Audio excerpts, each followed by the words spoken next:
देखा तुमने, देखा? जब मैं पहले ये बोलती थी कि तुम्हारी तनख्वाह से हमारा गुजारा नहीं है, तब तो सबको बहुत बुरा लगता था।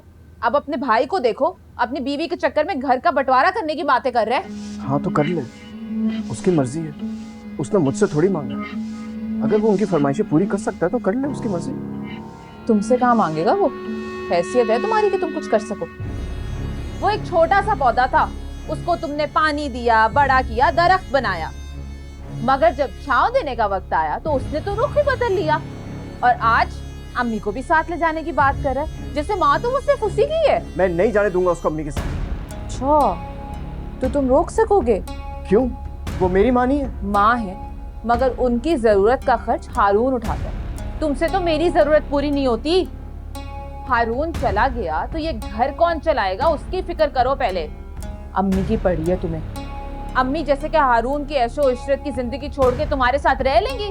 गलत फहमी है तुम्हारी। हाँ रह लूंगी, मैं बड़े आराम से रहूंगी ये ऐशो इशरत की जिंदगी गुजारे बगैर। और अगर मेरा बेटा चाहेगा ना तो मैं इसी घर में रहूंगी, छोड़ के नहीं जाऊंगी इसको।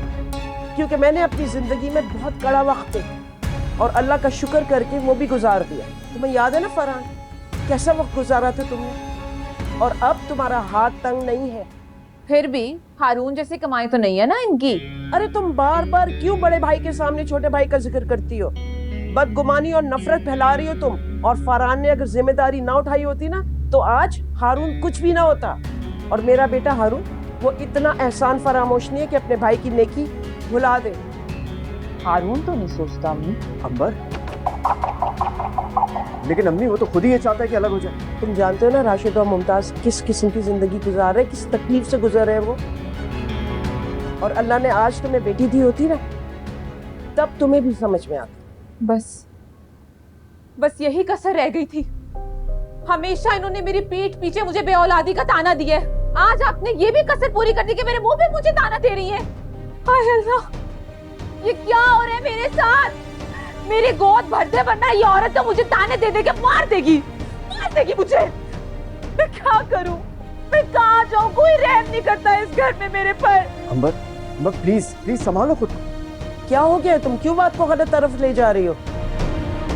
मैंने तो सिर्फ मिसाल दी थी। अम्मी प्लीज, आपको उसके सामने ऐसी बातें नहीं करनी चाहिए। आप जानती हैं इसकी दुखती रखो। आपने कैसे उसको बेऔलादी का ताना दे दिया?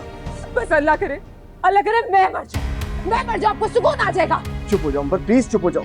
मत करो ऐसी बातें। क्यों अपने आप को इज्जत दे रही हो? तो दुनिया कौन सा रुक रही है बातें करने से? तो दुनिया का काम ही है बातें करना।